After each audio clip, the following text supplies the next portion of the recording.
Hi, everyone. Thank you for tuning in to the second episode of Power Dads. Today, I have with me Reuben Gottlieb, our valuation dad.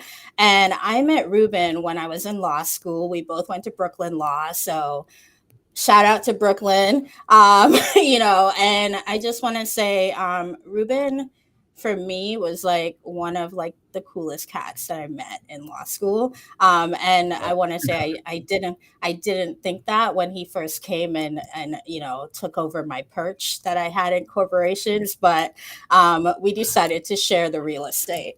And so Ruben is an attorney. He is an accountant, and he is an amazing dad. And his company, he actually works. It's a family business. Is that right? it's a It's family business. it's It a is, family yeah. My business. And I actually wanted to name this the legacy dad too, because like I just love like the whole legacy story of like Ruben and his dad Mark. And so anyway, I'm gonna let Ruben introduce himself and tell you a little bit about what he does for his valuation company. Sure, thank you. My name is Reuben Gottlieb, and I have a made-up title. I think I'm Director of Litigation and Forensic Services. But basically, my father and I and about 10 other people in New York City provide business valuation and forensic accounting services for dispute purposes, whether it's commercial or matrimonial.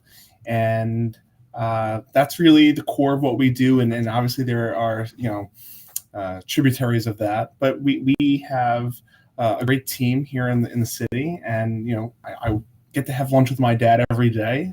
And yeah, That's awesome. Thank that you, is Ruben. high And level. so I'm going to jump right into, before you started law school, you actually got a master's in accounting and was a certified CPA. So, like, what made you decide to go to law school after kind of Yes, like so doing that? Yeah. absolutely. So I have a master's degree in forensic accounting, and I was Hmm. recruited to work at Deloitte. Uh, we actually were in the same building um, in their forensic practice.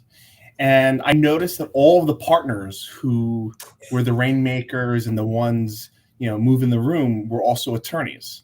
Mm. And so I said to myself, if I don't, and I was 26, 27, and I said to myself, if I don't go to law school right now, I'll just never go.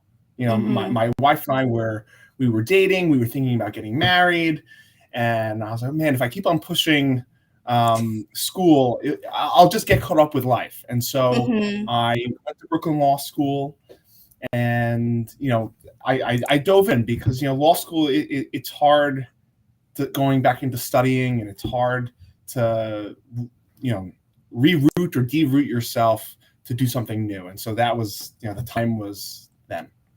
Hmm. No, that sounds about right. I remember when I decided to go back to law school, to go back to school, and I had been out of school for almost 9 years when I decided to go to law school, Brutal. and and Yeah, although no, I although I was teaching, but I didn't have like the wonderful life things that you had, kind of like pressing against you. So like I didn't have like a partner at the time that I was thinking about getting married. So it got me to like really be able to just kind of make that decision without thinking about all of the other yeah, things. So, this is like I always tell people like that's my superpower is like whenever I have to make a big decision, I seem to always have the right conditions where I don't have to go and like talk to good. anybody about it. I don't know how long I could keep that going though. And so you ended up in law school, and so tell us about what that was like, moving from doing forensic accounting work and actually like going back to school full time, getting engaged. Like what was that like, just that whole process of Sure. being in law school? Yeah, well, I think you more than most of our classmates get it. I was an adult. I wasn't a Hmm. K through JD student. I had a significant other. I was living in Midtown. I had a commute. None of my other friends from either childhood or school or whatever activities I picked up friends from Hmm. were in school. And so I commuted to law school. It was very challenging making friends with someone who was 23, who was single, who was straight out of undergrad. We were in different life phases, which is, I think, is actually why we connected so well, was because we were similar. We had a whole life separate from law school that was full and enriching. And then you go to law school and you're like, oh, there's all these people, we have similar interests as well. But for whatever reason, they never jived in the same way. Like my law school circle of friends, and I'm actually going to a wedding this weekend for a classmate, but I have, 4 or 5 law school friends that I keep up with, and it's a smaller circle than my other destinations in life, because I was running home. I wasn't staying in Brooklyn, going out to happy hours, or I wasn't, certainly on the weekends, I wasn't running, to Brooklyn from Midtown. Not that, maybe I should have, but my wife and I, we had a life. We had friends that we were already socializing with, and then, juggling everything. It's hard, when you have one foot in adulthood and one foot in school. As you know, it was challenging. But I luckily, my wife, she was very supportive, and we got engaged after our 1L, when I kind of figured out, who I could study with, what was required to do well. I had gotten that first summer internship, and so life was, I guess, the simplest it would ever be for the rest of my life. Yeah. We got married in between 2L and 3, and I'm lucky that my partner was able to tolerate me studying, and there's actually many photos of me with a backpack, whether we're at a bar or a party, and it's just, because I would study in the basement of Brooklyn. The two of us, we were part of the basement. We studied. We sat in the back row of every Brooklyn law class, and then we go to the basement, and it was me, you, and a few LLM students. It was like, this is our kingdom, No, for sure. And so, you ended up graduating right in the middle of the pandemic, right? And so what was that like? I mean, I feel like I was lucky enough to graduate the summer before. And so I didn't have that pressure, that immediate pressure. And so I wanted how did you navigate that? Especially knowing I remember you had to take the Delaware bar that summer. And so Yes. when the New York State bar was pushed, you still had to take it in the summer, right? And so yes. So it was really terrible. So basically what happened in law school was I did really well in that corporate governance class. And so I said to myself, oh, I want to be a Delaware lawyer.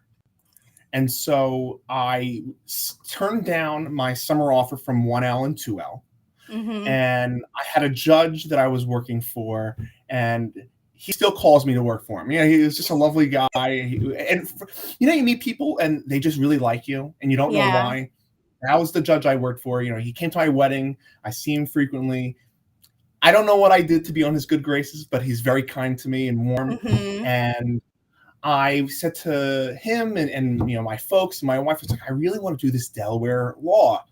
And you can either go to a firm in the middle of the city where you need to have top grades, or you can go to Delaware where you also need top grades, but it was a little bit of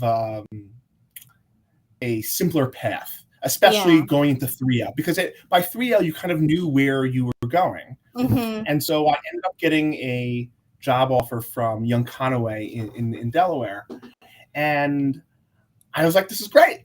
I'm on the phone with them, and they're like, you can live in Philadelphia. And I look at my wife and I go, see, we don't have to live in Wilmington. We can live in the city. And then COVID happened, and any thought that I thought to myself, oh, I'll try to get a New York City firm that does corporate governance, was out the window. The firms had stopped recruiting, no matter how high my grades were. And by the time I graduated, I found my rhythm and I was doing really well. And so I thought, oh, I'll have a second bite of the apple for OCI, and it never happened. And I had to sit for the Delaware bar, and this is pre-COVID, and it was the same week, and there's no reciprocity between New York and Delaware. So I said to myself, I'll just study for the New York bar, or I'll study for the bar exam in Vermont early, because Vermont let you take the bar exam early before you graduate law school. And so I studied, and I had a few professors at Brooklyn Law who said, just come to class, basically, and we will get you by. And I really never went to class January and February because I was studying in the basement with you. And so I passed the bar exam, and COVID happens all within a few weeks of each other. I sat for the bar exam. I went to Arizona with my wife for spring break because she hadn't seen me in 12 weeks. And then we left our trip early because of COVID. My mom was calling me. My mother-in-law was calling my wife and said, you have to come back to New York. They're going to close the borders, like the state borders. You're going to be stuck in Scottsdale, Arizona. And we changed our flight. We came back. We never went back to class. Everything went pass fail. And I was, okay, I'm definitely for work. We're moving to Philadelphia. And Philadelphia was very rough at the time. There were whatever romance there was of living in Philadelphia was not there. It was COVID. Like New York City, there was a lot of political havoc. There was people were not outside, or if they were outside, it wasn't welcoming an outsider. And I remember the first time we went into Philly, I was like, I don't even know where I'm going to live. I'm making my wife quit her great job that she's been for a number of years, get a new job, and it was really crazy. And all for the bar exam, and the New York State Bar cancels, and all of these other states. And Delaware's like, we're not canceling. And so I was planning to sit for the bar exam, and then they canceled it late. Like all the other states had delayed it, and then Delaware was like, and New York though had delayed it, but Delaware canceled it, and I was like, oh my goodness! Like at least I'm barred. Like at least I had passed the Vermont bar, and I transferred it to New York. And so I was the lucky class of 2020 because I had passed the uniform bar exam, and we ended up being in Delaware, and they never went to the office. And I was doing doc review, and then everyone got vaccinated. And so we were running back to New York every weekend to see our friends and family. And it was actually the July 4th after my first year working at the Delaware firm. And my wife says to me, maybe we should come back to New York. And because our lease was coming up, we had to renew our lease. We got an end of August lease, and we had to renew our lease. And I found a job immediately at Bernstein Litowitz, and they're a plaintiff class action law firm doing corporate governance work. And they do, probably some of the best class action Delaware work in the country, if not the best. And I was great, and I was really happy. We moved back to New York, and I was able to see all my friends and family. But my time in Philly and really Delaware was a very odd time because I never met anyone in the office other than an outdoor happy hour once. Everything else was remote. It was and people say, "Oh, what are your thoughts about Young Conway?" And I was like, "They all seemed really nice. I never really met any of them, though." No, I never. Because it's not like you had summered there, right? Like you didn't summer there the year before, so you had never met these people in person except for whoever showed up at like this happy hour. Because I'm sure not everybody made it, right? And so it was a really interesting experience, and my second job, loved that I worked for a Delaware law firm. My third job, loved that I worked for a Delaware law firm. And now I say to my prospective clients, I am a Delaware experienced attorney who's been part of litigation teams in the Court of Chancery. And, it's like the 2 years I worked at Deloitte. It is something that is part of how I sell myself, and part of my brand or whatever is, I'm not barred, but I do have the experience.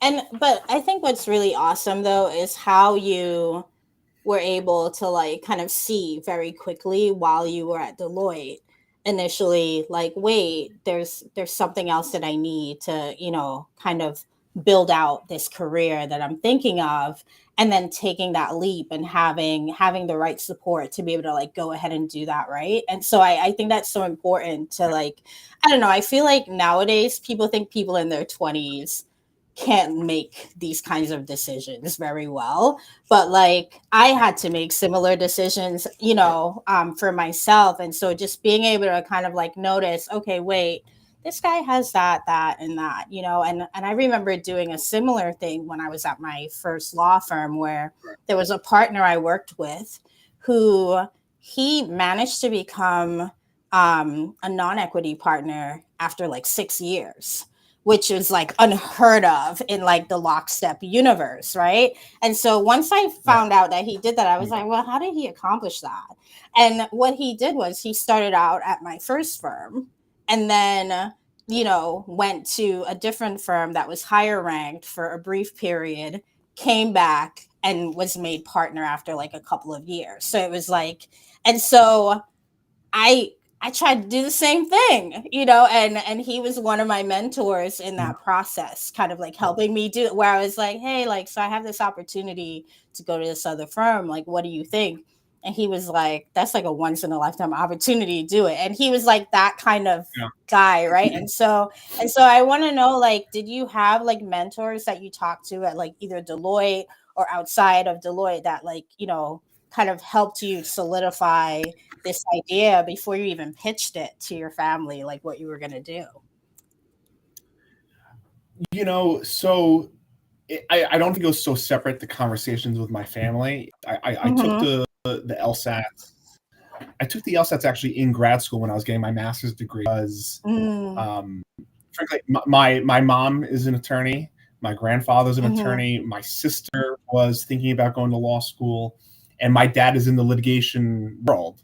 And Mm-hmm. so it was always in the back of my mind of like, oh, maybe I will go Right. to law school. But Deloitte really slammed it home. When you see all Mm-hmm. the bigwigs have a certain credential, and I'm in the credentialed world, right? Like Yeah. I have to be credentialed. If I'm going to be a Mm-hmm. testifying expert in front of the court, I have to have a bunch of initials after my name.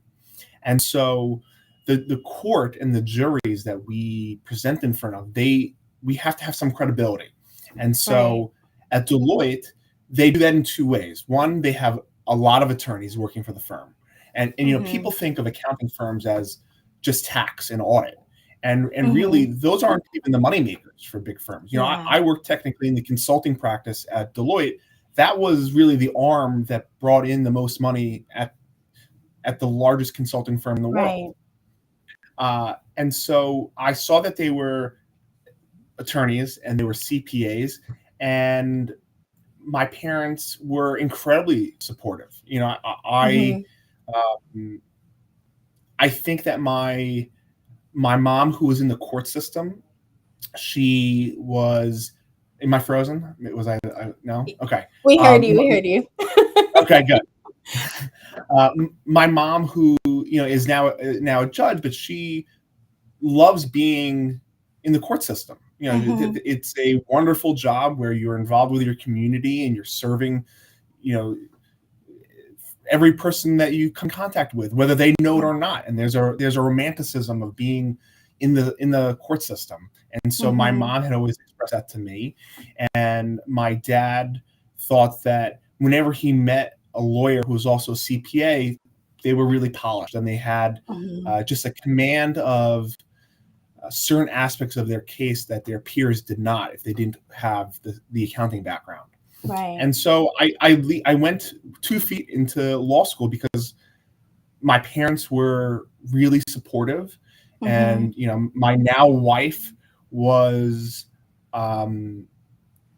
she may not have appreciated what our life would look like now, because now it's Right. we're together 11 years recently, and Mm. so it's hard to predict your future of like, oh, you're however it lands, but she was and still is. I want you to like feel motivated and happy to go to work. You know, we're all kind of striving for like a pursuit of happiness, right? Right.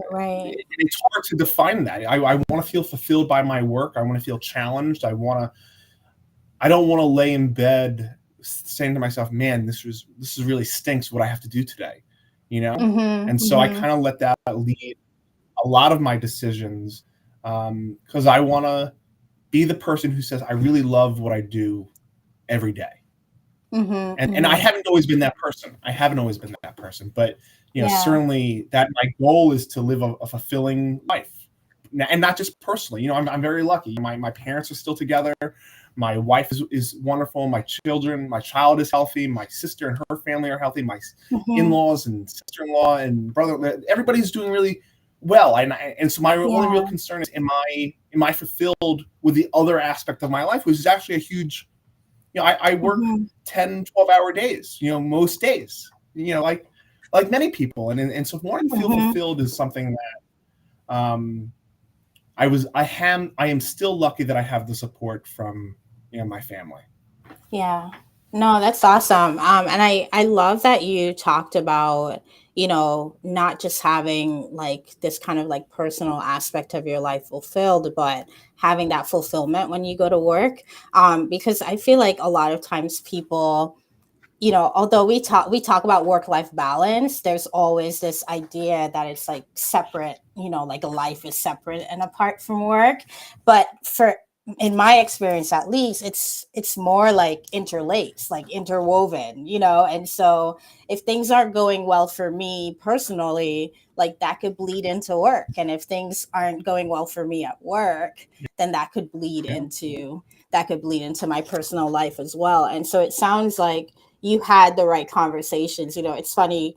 I had a live recently about like the importance of like communicating your needs. And I think this is something that like people struggle with every day. I think everybody struggles with it. And, you know, and I guess you even said it yourself, like you weren't always thinking, you know, along these lines of, I want to make sure that I'm being intentional about what I'm doing with my life, and, you know, whether I'm like finding pleasure at what I'm doing. But having done the work to do so, I think that's so important, you know, as a professional, as a father, as a person, right? To be able to do that. And so, like, what are you doing these days to stay grounded? You know, as you kind of as you continue to build and grow. Well, I think I'm incredibly intentional with my gratitude practice. I think that when I take a step back, in almost every scenario,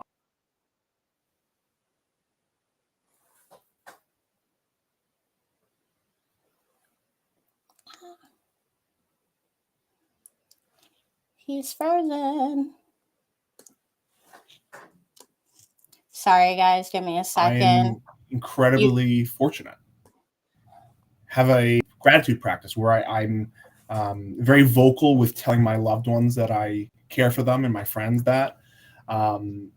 I spend every day in the morning with my wife and my son before work even starts. You know, I wake up and I hear the laughter of my son and my wife making breakfast for him, and I get to take my son to school every day.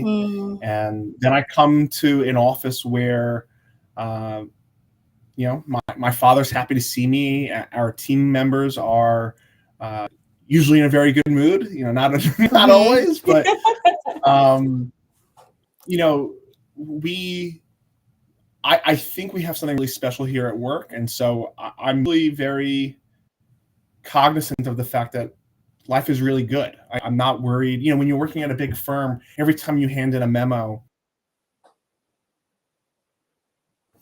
you're like, oh man, if this partner doesn't like this work, I'm gonna get fired, right? You know, maybe that was just the imposter in me, but I was whatever. And you know, first off, I fooled them. You know, and that's their problem. But I work with someone now who wants me to succeed in a way that no other person has ever wanted me to succeed. succeed. Mm-hmm. I'm in a family business. I have a mentor. I have a mentor who wants me to succeed in ways that no other professional could possibly want me to succeed, because Yeah. I'm related to him. He's my father. And Mm-hmm. so, Yeah. when I didn't work, and it's, I'm not worried about being fired. I am worried about, am I going to be able to do this without him? Mm. And that's a different feeling, though. It's a feeling because I am just more invested. I want everything to be great, and we have a team of people who are dependent on us to get work, help them do the work, and represent them well. And so it's a Mm-hmm. very different feeling now than working for somebody else, or really any other situation. And so I think about that a lot, of how Mm-hmm. fortunate I am. I Yeah. am actively pursuing my own interests and dreams, which is very different than working for a mega law firm that Mm-hmm. has a million other parts to it, right? Like I come in Yeah. every day and I'm building a shared vision for an intimate team. Yeah. I, for better or worse, know very intimate parts of other people in my office's life. This job is very important to them. They're providing for their family, Mm-hmm. themselves. I know who their family members are. I've met them. Their dreams are very in line with mine, and so I'm in a environment that is warm and affectionate in a way that is very, very different than being in traditional corporate America. Mm. Um, and I'm very intentional outside of work. When I'm not working, I make sure I exercise a few times a week. Um, I make sure I spend the weekends with my wife and son, and our family. I could do work on seeing my friends more, but you kind of run out of hours, and you have to Mm-hmm. slice up how you do things. But even this past weekend, I went to a birthday party for a friend, and my wife and son joined us, and so Mm. I am um, intermingling all the aspects of my life, and that's really the only Yeah. way to do it. Is for me at least, is it, the work-life balance is, as you said, is a blend. It's really Mm-hmm. like a commingling of things. But so far it's working.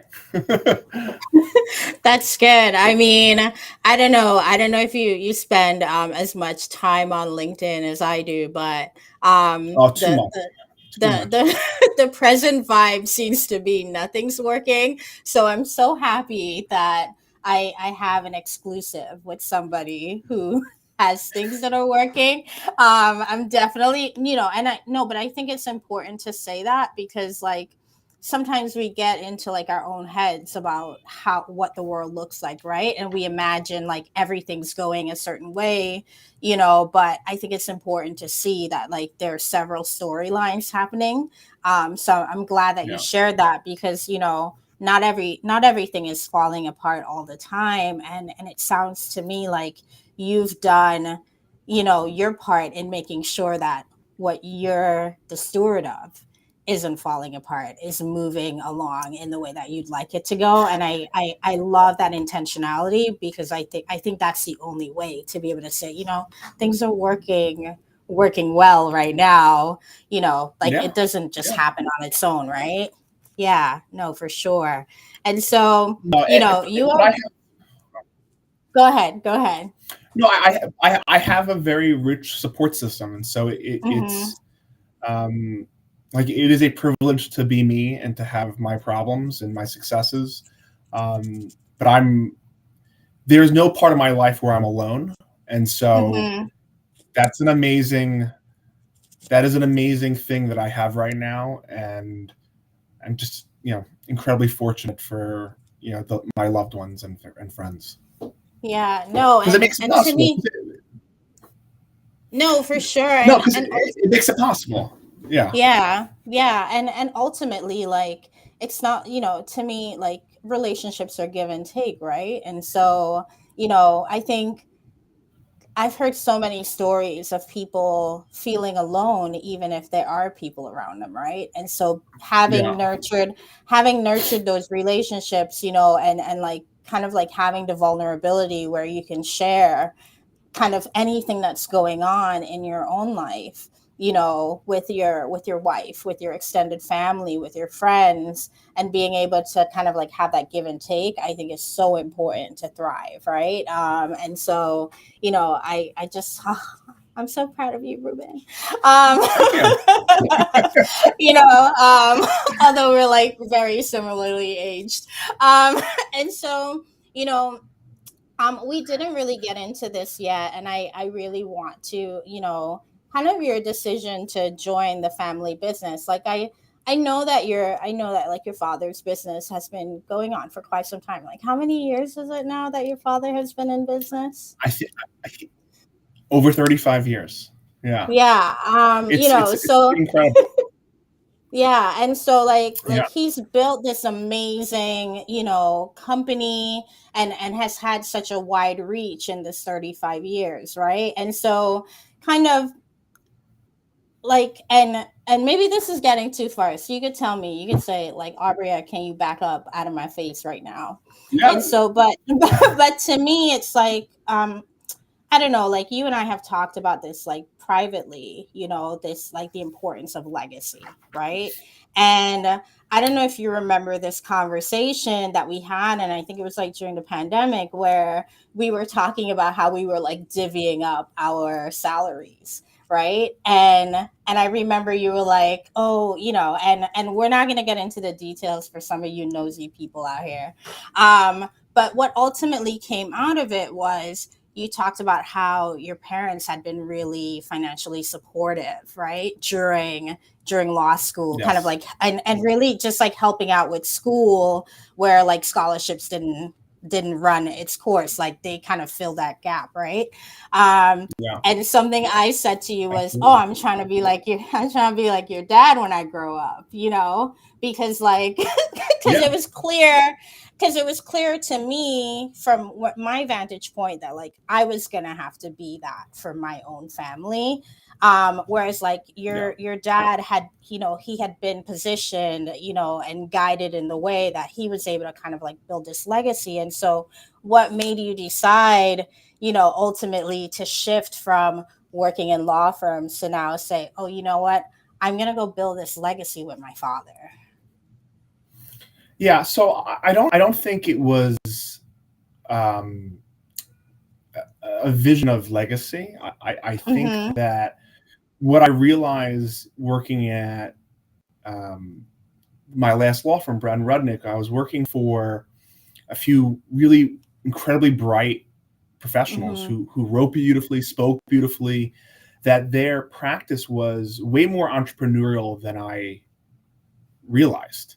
Mm-hmm. Mm-hmm. Specifically, they spoke to us about how to go drum up business. And when I Right. was, they would fill the conference room with all the junior associates, and they'd say, "All right, this is how we get business, and we do it in these 5 different ways, and you need to have Right. a plan for how you're going to be targeting new clients." Mm. And I was having a drink with my dad because we only worked like 10 blocks away from each other. So Mm-hmm. frequently it'd be 8 or 9 o'clock and we'd head over to Wolfgang's and we'd have Mm. a martini and a burger. And he said to me, "So what are you hoping to get out of this?" And I Mm-hmm. said, "Well, I'm working for a guy right now who has told me his plans. Mm-hmm. And my hope is that I'll just work for this guy for the next 10 years. And then he'll just give me his book of business and I will Mm. become him." And, you know, Mm. that was, that was like the plan. And what it's such an Right. odd Right. thing. You kind of just, you're someone's number Mm-hmm. two. And then all of a sudden you step in and it's a whole big question mark when you're at a big firm. Mm-hmm. There's Mm-hmm. no guarantee that they'll make you the next, you know, the next Number one. person. And my dad said to me, you could do that here, though. You could do all the things that they do there, but you can do it with your name on the door. And he started thinking, Mm-hmm. well, what do I what am I doing this for? Right? Like I have to work. I have to work a lot. We work a billable hours environment. The more I work, the more I make money. I have to spend time away from family and friends to go get work. Like tonight, I have an activity at Brooklyn Law School, the New York trial attorneys event, and then I'm doing dinner with some attorneys. And so these are deliberate things that I have to do to get work, whether I work for myself or somebody else. But if I work for myself, it's for me. It's you're an entrepreneur. There's something really sweet about doing something for you. And I had a mentor, my father, who said, I am not going to work forever. I have a great firm. We do tremendous work here. There's not a single firm in the New York City metropolitan area that does the work that we do. We do, billion-dollar valuations. We do mom and pop valuations. We do forensic accounting for big corporate schemes or, divorces where they're fighting over misappropriation of family assets. We are really special. And so when I let go of this vision of being some fancy attorney at some fancy law firm with somebody else's name on it, the decision was kind of easy because I'm working for myself. When I get business, that's a really good feeling. Do you remember the first paycheck you got? And we grew up in different homes, and so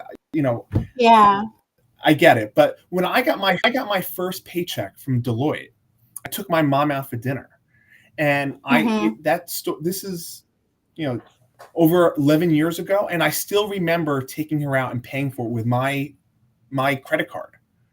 And I remember that feeling. It was amazing.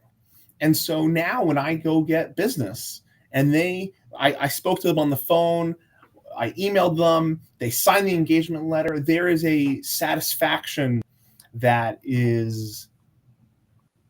I think it's just very unique than working for somebody else who's kind of working for somebody else. When I worked at Brown Rudnick, the people I was working for was not Brown or Rudnick.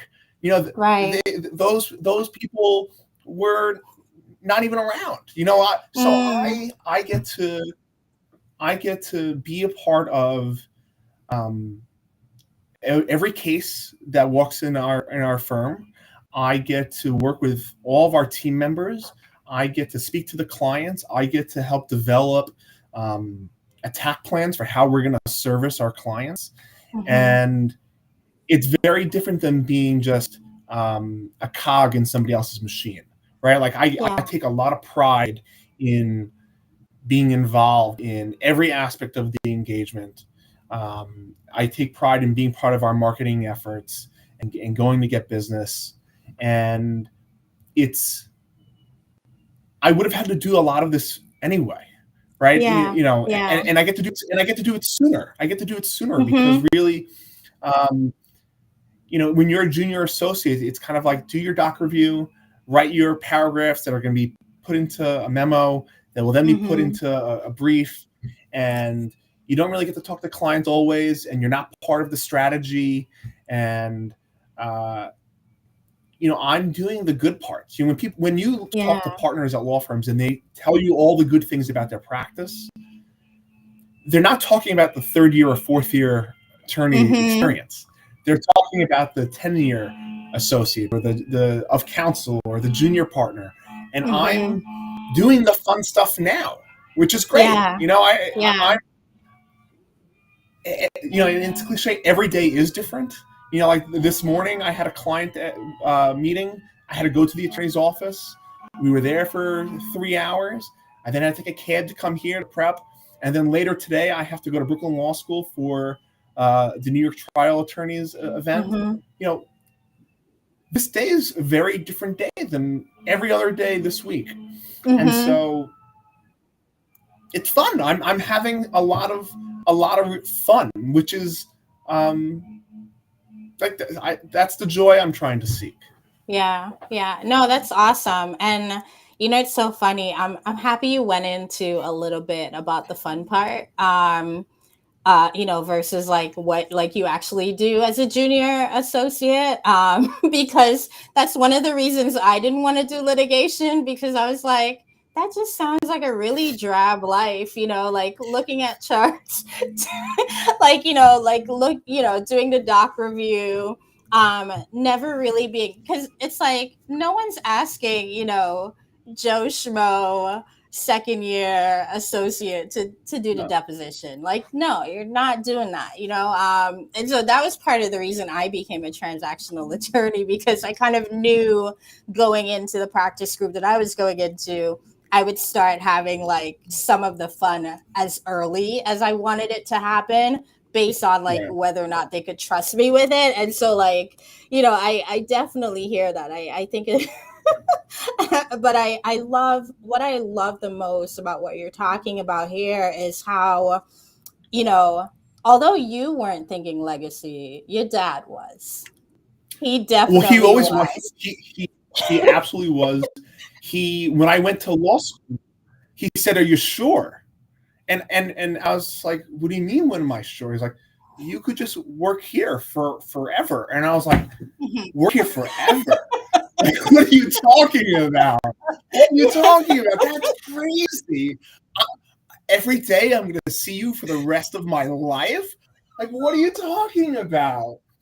And it's so funny because now I'm a father, right? And I have Hmm. my son and my daughter coming in the fall, and my son is 2. My daughter's not even here yet. Hmm. But if I could find a way that I could spend the rest of my life working with them, I would be, the happiest person I could That's be. so awesome. Yeah. And so it's what it makes me think of. I listen to a lot of podcasts, and I was listening Hmm. to a podcast with Jesse Itzler. Hmm. Do you know who he is? He No. married Sarah. So he owned Marquis Jets, and he actually came up with Okay. the Go New York, the Knicks song. Yeah. And Yeah. he married Sarah Blakely, who started Spanx. Okay, Yes. so Yes. they're this fabulously wealthy power couple where she's Hmm. worth like over $1 billion and he's worth several hundred Hmm. $1 million. And he was on a podcast episode with Rich Roll, who I love because he's a former Hmm. attorney. He's an Ultraman. He works out all the time. He's got this great family. So I love listening to his podcast. Yeah. And Jesse Itzler says, how many more times do you think you'll see your parents if you're 30 years old? And most people Hmm. see their parents at Christmas, at July 4th, Memorial Day, Labor Day. They see their parents quarterly, basically. Hmm. Hmm. And I see my dad every day. Yeah. Like that. Who could be better than me? I get to spend time with one of the people I love more than any other person in the world. Like, of course, I talk to my mom on the phone every day or almost every day, and Yeah. I'm on the phone with my sister, and I see my wife and my son every day, obviously. But there's only so many more Yeah. times if you're not Hmm. careful. How many more? Hmm. I'm turning 35. I may only have 35 more summers. Yeah. That's it. And so being deliberate with my time is really important. And so Hmm. it is a gift to be me who gets to fight with their dad in the office on a Tuesday night like I did last night or Wednesday night. Like we Hmm. were at each other's throats fighting over how to go about a report that we're writing. Hmm. And I leave the office, I call my wife up and I'm like, you wouldn't believe what he said to me. And I know more than anything, my father went home to my mother and said, this kid, what he said to me. And then we come into the office and I get a big hug and I get a hello and how are you? How are you doing? And Hmm. how's your boy doing? How's Alyssa doing? It's like, oh, this is what a privilege it is to be me. Yeah. This is Yeah. wonderful. This is like, um, if you work for somebody else, I'm sure there's plenty of rewards, and I hope the people in our office feel a certain way about us that's warm and affectionate. but I'm living it. Like I am Mm-hmm. surrounded by love and affection all day. And I'm trying to grow my own practice, my own book. I'm trying to develop a skill set that allows me to provide for my family in a really meaningful way. And that's how when I leap from big law to, a 12-man firm, it wasn't that I was giving up on something. It was that I was taking on a richer life. Yeah. And so whatever, and in law school, I know I told people that, if I end up working for my dad, it will be like a failure, right? Because like the goal in law school was to go work for some, sexy law firm, some mega where everybody knows how firm. much money you make. And yeah, and like you just slide deals. I was working at Bernstein Litowitz, and I had just finished a huge discovery engagement, and I did a bunch of depot prep, and I went to Italy with my wife, and I bought a bunch of Ferragamo slippers that the partner I worked for also wore, and I wore those to death because I was like, these $700 shoes are happiness, and like what a ridiculous. Nobody cares. Like nobody knew that I was wearing $700 shoes other than me and my wife, who yelled at me when I bought them, but she was wrong. I had to have them, Yeah. and so when I got over that hurdle of like, if people think that I'm working for my dad, that means I failed at something else. Then I was free. And now I'm free because, I have a beautiful life. Like my work quality life, my work-life balance. Nobody has a work-life balance like me. I wake up, I spend time with my family. I take my son to daycare. I stroll into the office at 9:30, 10 o'clock. I then work till 9, 10 o'clock every night. And that's it. It's great. I'm juggling the balls that need to be juggled. I'm doing fulfilling work, and it's for me. I'm selfish and giving in all the ways that I want to be, and it was easy in the end. Going from big law to working in family business was. Once I got over the fact that I was not who I told people I wanted to be, it became a joy. Like because the first 6 months, by the way, I was upset. I was like, man, like I had told every person who would listen to me that I was going to be some big shot attorney on 6th Ave, and I really settled because I'm a big shot valuation expert on 6th Ave. Bernstein Litowitz is in this building.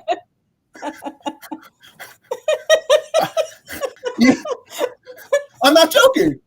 This is the building that I was at. So I know who's better than me, and the answer is nobody. I have it that. all.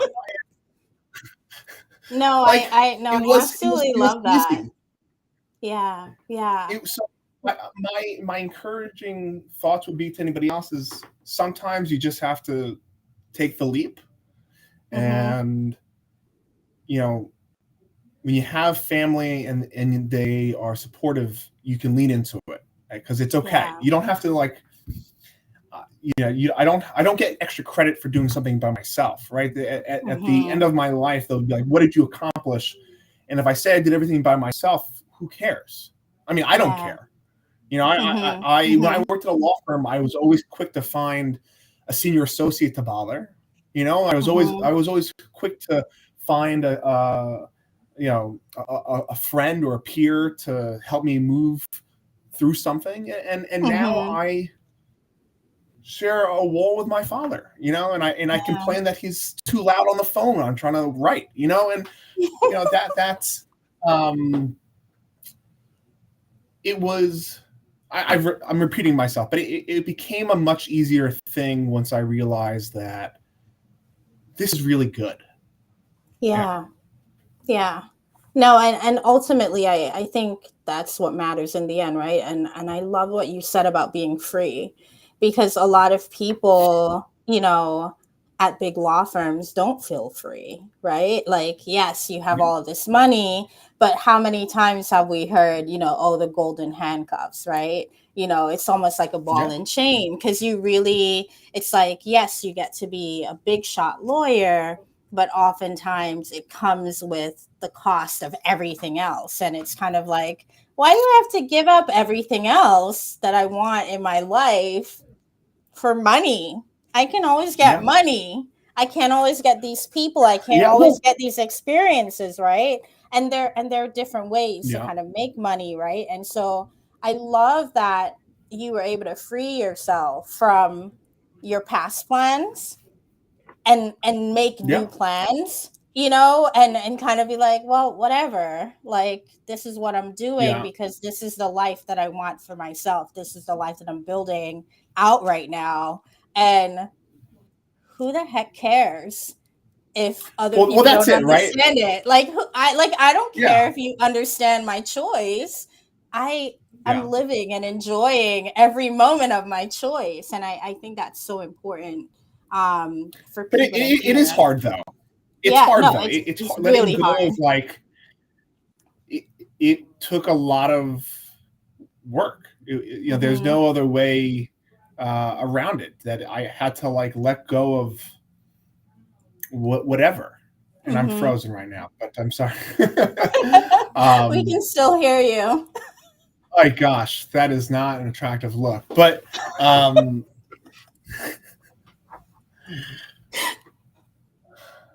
oh, it's really okay. There we Oh, go. you're back.